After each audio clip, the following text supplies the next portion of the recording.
Bem-vindos a mais uma história de relatos reais do canal Sofrencia Social Clube. Se gostarem, inscrevam-se no canal, aperte no sininho e indiquem a um amigo, se não gostarem, indiquem a vários inimigos. Capítulo 1. Aproveite o silêncio. Após 10 anos de casamento, Miguel descobre que sua esposa, Lúcia, o traiu com um colega de trabalho. Devastado pela dor e pela sensação de traição, Miguel decide que Lúcia está morta para ele, começando a ignorá-la completamente. Ele se recusa a discutir, ouvir suas desculpas ou permitir qualquer tipo de contato com ela. Miguel estava sentado à mesa da cozinha, o olhar fixo na xícara de café frio à sua frente. O sol da manhã entrava pela janela, projetando um quadrado de luz no chão, mas ele não sentia o calor. Seu corpo estava presente, mas sua mente vagava em um abismo profundo de dor e desilusão. Ele se lembrava claramente do momento em que descobriu a traição. Cada palavra lida naquelas mensagens no celular de Lúcia tinha sido como uma faca perfurando seu peito. Ele nunca pensou que a mulher com quem havia construído uma vida pudesse lhe causar tanto sofrimento. A sensação de traição o engolfou completamente, como uma onda fria e implacável que o arrastou para longe de tudo que ele pensava conhecer. Lúcia estava na sala ao lado, sentada no sofá, os olhos fixos em Miguel. Ela sabia que ele estava sofrendo e que era por sua culpa. Desde o dia em que ele descobrira seu erro, ela vinha tentando de todas as formas possíveis pedir perdão, mas Miguel não lhe dava ouvidos. Ele a considerava morta. Era como se ela não existisse mais para ele. E isso doía mais do que qualquer outra coisa. Lúcia está desesperada para reconquistar seu marido. Aquele silêncio, a falta de interação que Miguel infringia a ela era desesperador. Eles nunca ficaram sem se falar um único dia sequer desde que se conheceram e isso estava matando Lúcia. Ela queria gritar, sacudi-lo, fazer com que ele olhasse para ela, que entendesse que ela ainda estava ali, que o amava e que sentia um arrependimento profundo.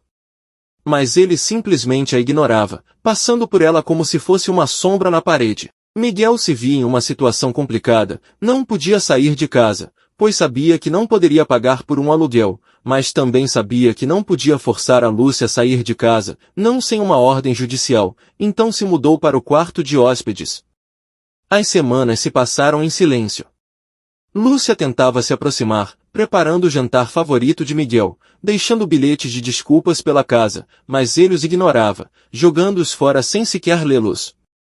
A cada tentativa frustrada, o desespero dela crescia. Ela não sabia mais o que fazer. Uma tarde, depois de mais uma tentativa fracassada de conversar com ele, Lúcia encontrou com uma amiga que era escrivã na delegacia. Ela não tinha certeza do que queria, apenas sabia que precisava de ajuda, de algum conselho, de alguém que pudesse mediar aquele silêncio ensurdecedor. Foi então que sua amiga escrivã sugeriu algo que ela nunca tinha considerado antes, registrar uma queixa por violência psicológica de acordo com a Lei Maria da Penha contra Miguel. Ela disse, ele não te toca, mas está te ferindo, a amiga disse com um tom de compreensão. Às vezes, o silêncio pode ser mais violento do que palavras ou ações. Você tem o direito de ser ouvida. E foi o que ela fez. Lúcia saiu da delegacia com um misto de esperança e medo.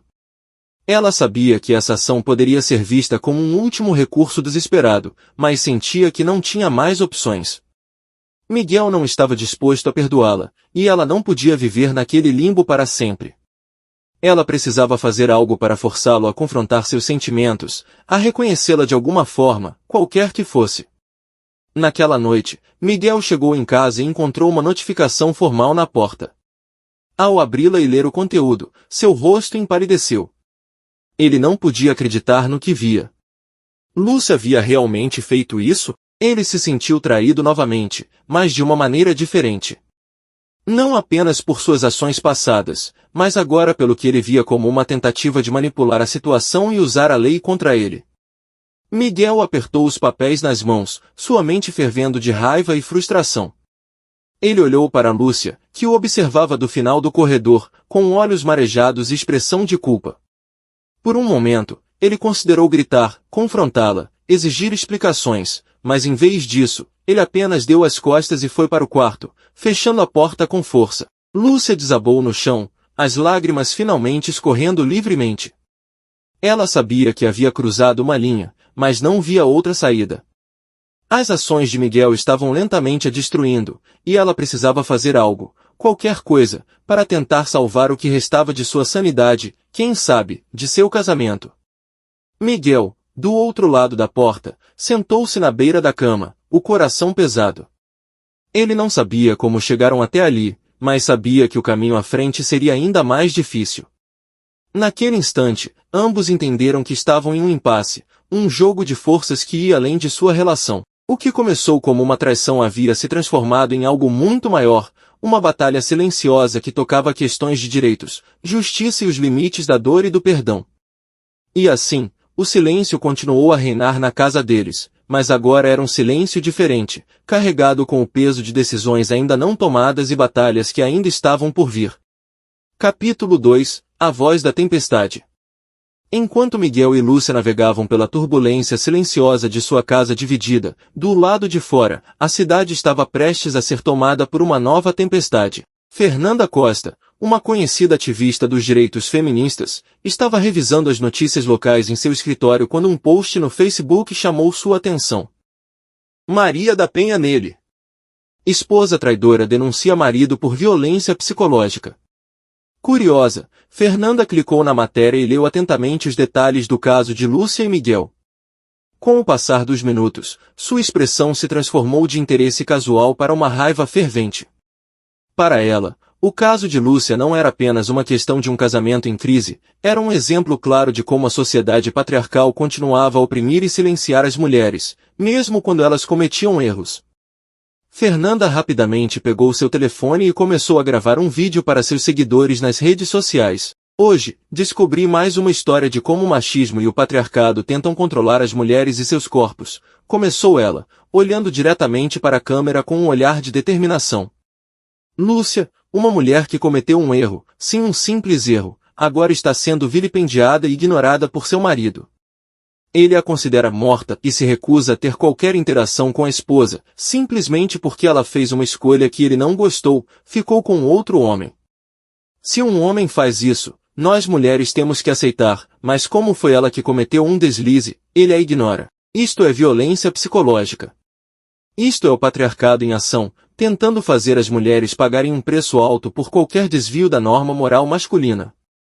O vídeo rapidamente se espalhou pelas redes sociais, alcançando milhares de visualizações em poucas horas. Fernanda usou sua plataforma para convocar outras ativistas e seguidores a se unirem em uma campanha contra o machismo tóxico que ela alegava estar por trás do comportamento de Miguel.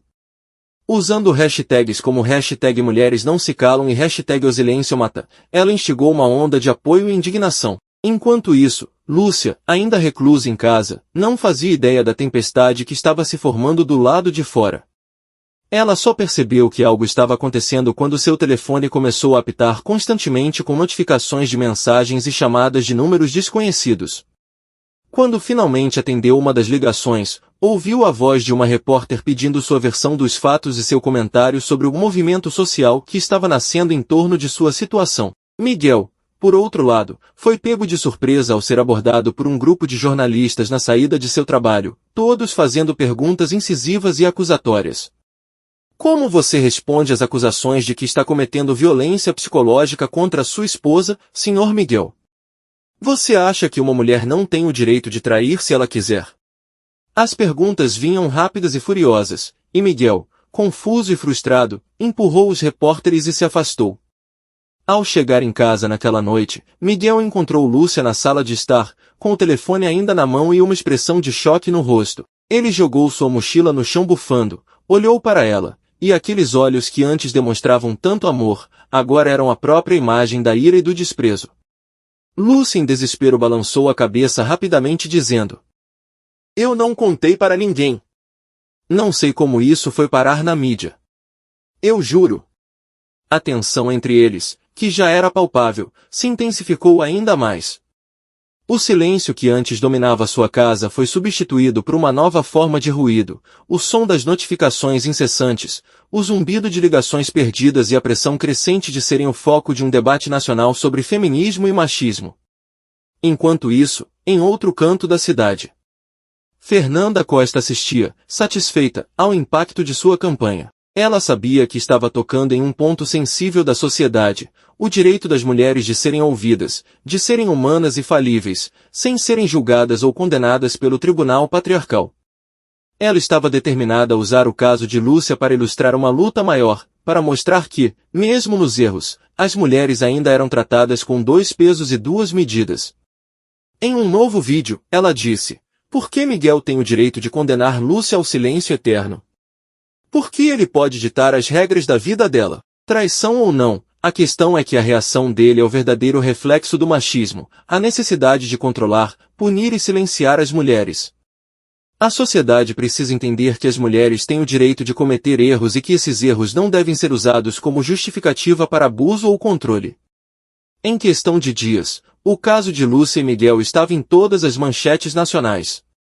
Programas de televisão debatiam fervorosamente o tema, convidados discutiam acaloradamente sobre os direitos das mulheres e a natureza da violência psicológica. Hashtags relacionadas ao caso estavam entre os tópicos mais comentados no Twitter, e as redes sociais se transformaram em um campo de batalha virtual entre apoiadores de Lúcia e aqueles que defendiam Miguel.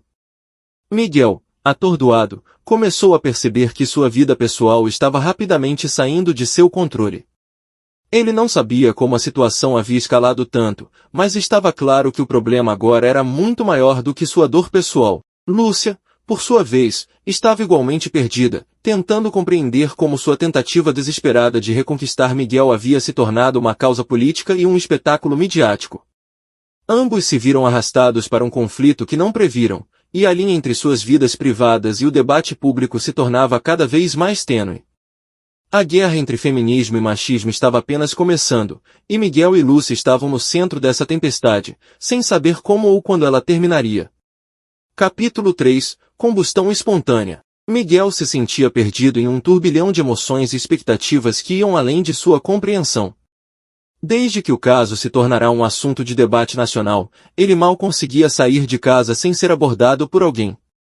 As pessoas queriam sua opinião, seus colegas de trabalho cochichavam pelas costas, e os repórteres continuavam a aparecer em sua porta. Ele sentia como se o peso de um mundo que ele não escolhera carregar estivesse agora em seus ombros. Mas como desgraça pouca é bobagem, em outro canto da cidade, uma nova figura emergia na história. Lucas Montenegro, um proeminente ativista do movimento Red Pill, estava navegando pelas redes sociais quando se deparou com o caso de Miguel e Lúcia. Ele leu os posts de Fernanda Costa e a enxurrada de comentários que apoiavam sua posição. Para Lucas, o caso de Miguel era a perfeita representação daquilo que ele combatia há anos, o que ele chamava de feminismo radical que, em sua opinião, havia ido longe demais ao tentar controlar e manipular os homens sob o pretexto de direitos e igualdade. Lucas não perdeu tempo. Com um olhar afiado e uma voz autoritária, ele ligou sua câmera e começou a gravar um vídeo para seu canal no YouTube, que contava com milhares de seguidores leais. O caso de Miguel é mais uma prova de como a sociedade está constantemente tentando emasculá-los, começou ele, sua voz ressoando com indignação. Aqui temos um homem que foi traído e, ao tentar lidar com isso da melhor forma que pode, é acusado de violência psicológica. Eles querem que aceitemos qualquer comportamento feminino sem questionamento, enquanto demonizam qualquer reação masculina. O feminismo inverteu a ordem jurídica vigente. O homem não é mais inocente até que se prove o contrário. Basta a mulher apenas fazer uma acusação e o homem é que tem que provar que é inocente. Inverteram o ônus da prova. Isso é um absurdo. O vídeo de Lucas rapidamente ganhou força, compartilhado entre seus seguidores e em vários fóruns masculinos. A comunidade Red Pill aplaudiu como um herói, vendo nele alguém que finalmente estava disposto a defender os homens em um mundo que eles acreditavam estar constantemente virando contra eles. Hashtag Justiça para Miguel e hashtag Homens Também Sofrem começaram a aparecer nas redes sociais, criando uma nova onda de debates e discussões.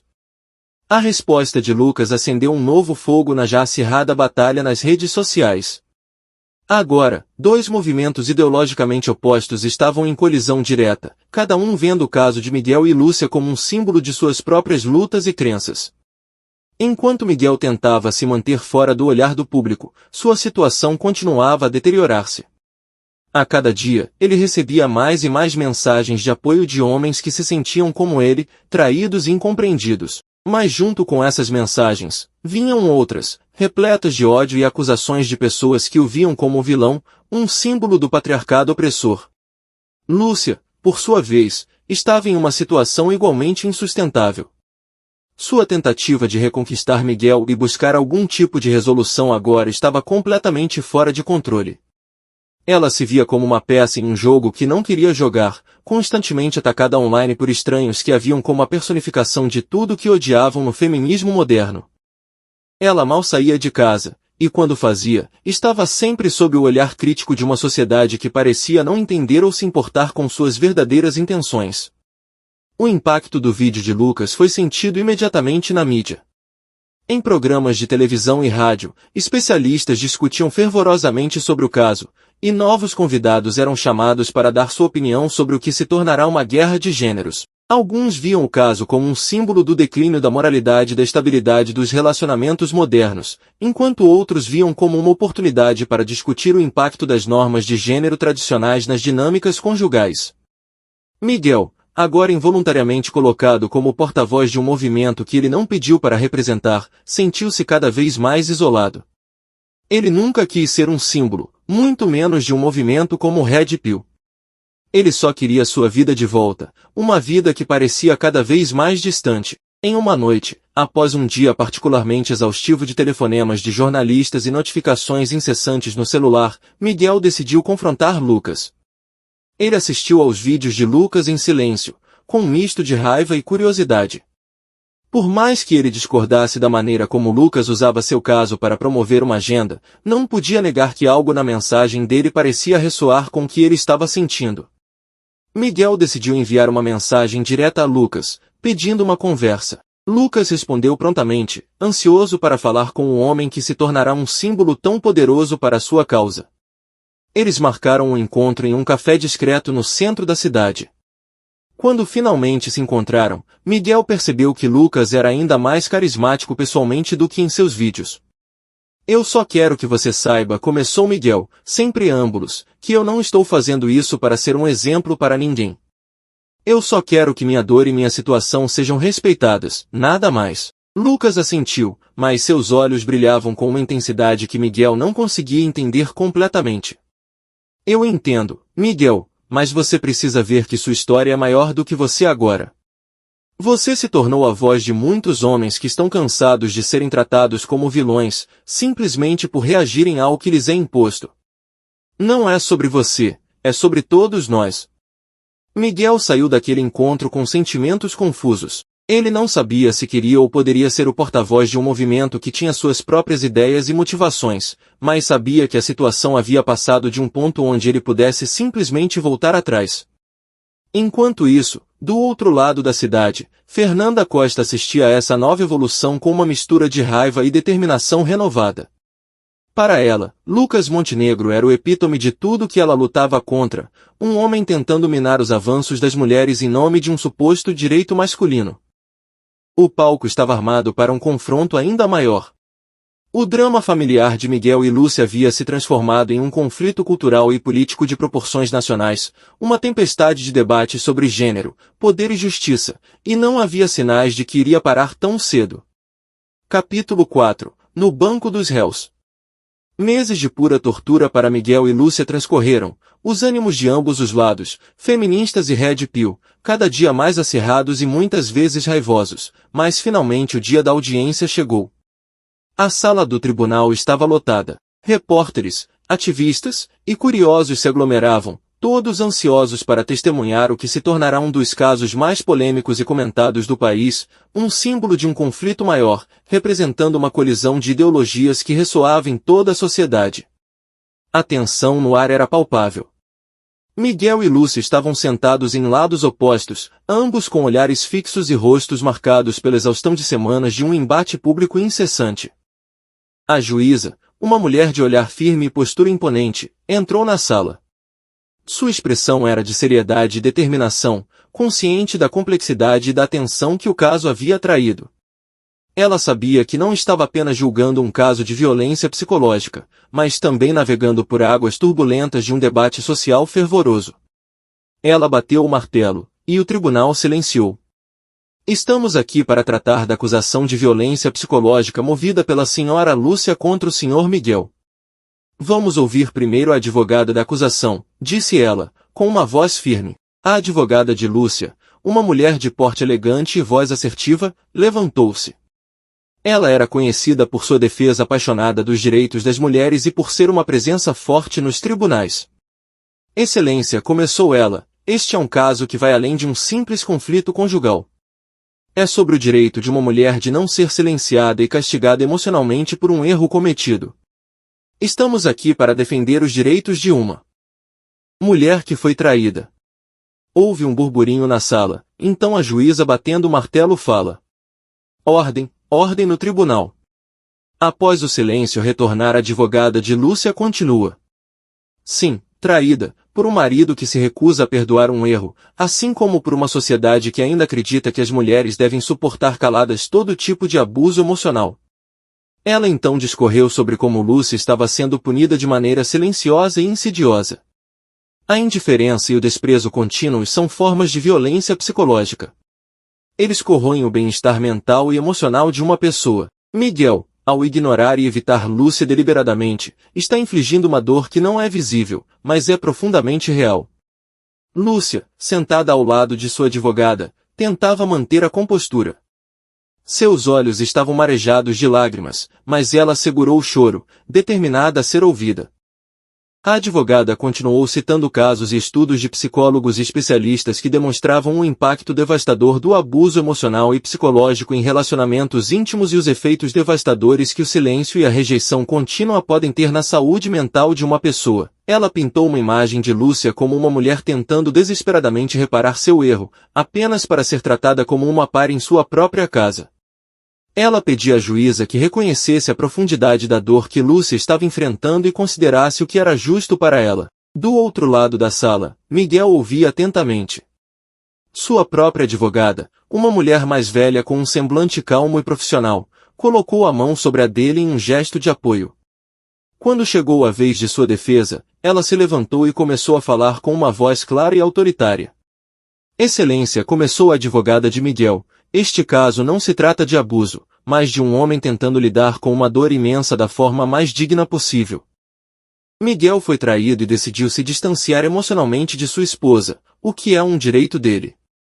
Transformar essa reação em uma acusação de violência psicológica é uma interpretação abusiva e perigosa da lei. O que temos aqui é um caso claro de uma mulher que cometeu um ato de traição e agora tenta manipular a narrativa para se fazer de vítima. Miguel não a agrediu, não levantou a mão contra ela, não a ameaçou. Ele simplesmente decidiu se distanciar emocionalmente, o que é seu direito como alguém que foi profundamente ferido. Transformar isso em violência psicológica é uma interpretação distorcida e perigosa da lei. Ela argumentou que Miguel não estava tentando controlar ou manipular Lúcia, mas simplesmente proteger a si mesmo e buscar um espaço para processar sua própria dor. O que está sendo pedido aqui é que a dor de Miguel seja ignorada, que ele seja forçado a agir de uma forma que não corresponde à sua necessidade de cura. Isso não é justiça, isso é coerção emocional. Ela então passou a descrever como Miguel havia tentado manter o respeito e o distanciamento para não piorar a situação, citando exemplos de como ele havia evitado discussões acaloradas e conflitos diretos. Ela enfatizou que Miguel estava exercendo seu direito de lidar com sua dor da maneira que achasse melhor, sem infringir a lei. A sala do tribunal estava tensa, com ambos os lados profundamente divididos. Alguns apoiadores de Lúcia murmuravam em apoio, enquanto outros, defensores de Miguel, balançavam a cabeça em concordância com a advogada dele. Era evidente que as emoções estavam à flor da pele, e que cada palavra proferida tinha o poder de inflamar ainda mais o debate. A audiência refletia o que estava acontecendo do lado de fora, uma verdadeira guerra cultural entre diferentes visões de mundo. A juíza então pediu para ouvir Lúcia diretamente. Com a voz trêmula, mas decidida, Lúcia contou sua versão da história. Eu cometi um erro terrível e estou arrependida. Mas a maneira como Miguel me trata agora é como se eu não existisse mais, como se eu nunca tivesse existido para ele. Isso me destruiu de uma forma que não consigo descrever. Tudo o que eu quero é uma chance de me redimir, de mostrar que ainda podemos ter algo, mas ele me nega isso a cada dia. Eu não estou tentando me fazer de vítima, eu só quero que ele me veja de novo, que reconheça que eu ainda estou aqui, que ele ainda pode me perdoar. Os apoiadores de Lúcia aplaudiram fazendo a juíza pedir ordem no tribunal. Miguel foi o próximo a falar. Ele se levantou, visivelmente abalado, mas manteve a voz firme. Eu amava Lúcia profundamente. E quando ela me traiu, foi como se o chão tivesse se aberto sob meus pés. Não sei explicar direito, mas foi como se algo quebrasse dentro de mim. Ouvi muito aqui por esses dias, que a traição é um erro, mas a traição não é um erro, é uma escolha. Um ato premeditado, pensado, elaborado e posto em prática. A traição começa com a intenção de trair. Com o primeiro olhar, a primeira aceitação da piadinha mais picante, depois as mensagens, as mentiras e a cada passo desse caminho, você sabe que está errado, mas por puro egoísmo, você segue em frente. Então, por favor, parem de dizer que trair é um erro. Eu juro que nunca quis machucá-la, mas olhar para ela, ouvir sua voz, que antes me traziam tanta felicidade, agora era motivo de uma dor lancinante. Eu só precisava de espaço para entender o que havia acontecido e como seguir em frente. Eu nunca imaginei que me afastar para me proteger seria visto como um ataque. O tribunal ficou em silêncio, absorvendo as palavras de ambos. A juíza, com uma expressão pensativa, fez uma pausa antes de proferir sua decisão. Este caso é extremamente complexo e emocionalmente carregado, começou ela. Ambos os lados estão claramente sofrendo e tentando encontrar uma maneira de seguir em frente após uma situação muito dolorosa. Ela então voltou sua atenção para a acusação de violência psicológica. Violência psicológica, como definido pela lei, implica em uma intenção deliberada de causar dano emocional ou mental a outra pessoa. Depois de ouvir os depoimentos e examinar as evidências, não encontro provas suficientes de que o comportamento de Miguel tenha sido intencionalmente abusivo ou destinado a causar sofrimento emocional. Houve um murmúrio na sala, mas a juíza ergueu a mão para restaurar a ordem. Dito isto, é claro que a situação entre Miguel e Lúcia é profundamente dolorosa e complicada. Encorajo ambos a buscarem apoio e orientação profissional para lidar com seus sentimentos e encontrar um caminho que lhes permita, eventualmente, encontrar algum nível de paz e compreensão. Com um último golpe do martelo, a audiência foi encerrada. Lúcia, visivelmente abatida, saiu da sala do tribunal com a cabeça baixa. Miguel exalou profundamente, sentindo uma mistura de alívio e cansaço. Ele sabia que, embora o tribunal tivesse decidido a seu favor, a verdadeira batalha para encontrar a paz interior e seguir em frente ainda estava longe de ser vencida. Fora do tribunal, a reação foi imediata. Fernanda Costa, a ativista feminista, rapidamente deu uma entrevista aos repórteres que aguardavam. A decisão de hoje mostra como ainda temos um longo caminho a percorrer para entender e reconhecer os danos emocionais que as mulheres enfrentam. Isso não é apenas uma questão de lei, mas de justiça e de mudança social. Lucas Montenegro, que também estava presente, viu uma oportunidade de capitalizar sobre a decisão. Hoje é um pequeno passo para reconhecer que os homens também têm o direito de processar sua dor sem serem demonizados. Vamos continuar lutando por justiça para todos. Miguel sentiu o peso das palavras de ambos os ativistas, sabendo que, gostasse ou não, seu caso continuaria sendo um campo de batalha para um debate muito maior. Ele e Lúcia agora precisavam decidir o que fazer a seguirem. Em um mundo onde suas vidas privadas haviam se tornado públicas. Capítulo final, despedida e novos começos. A tarde estava quente, e a praça do centro da cidade estava movimentada. Miguel caminhava lentamente, sentindo o calor do sol em sua pele. Era um dia comum, mas a agitação ao seu redor contrastava com o tumulto que se desenrolava dentro de si. Desde o julgamento, ele tentava encontrar um sentido, uma direção que o ajudasse a seguir em frente. Mas tudo parecia envolto em uma névoa de incertezas e mágoas.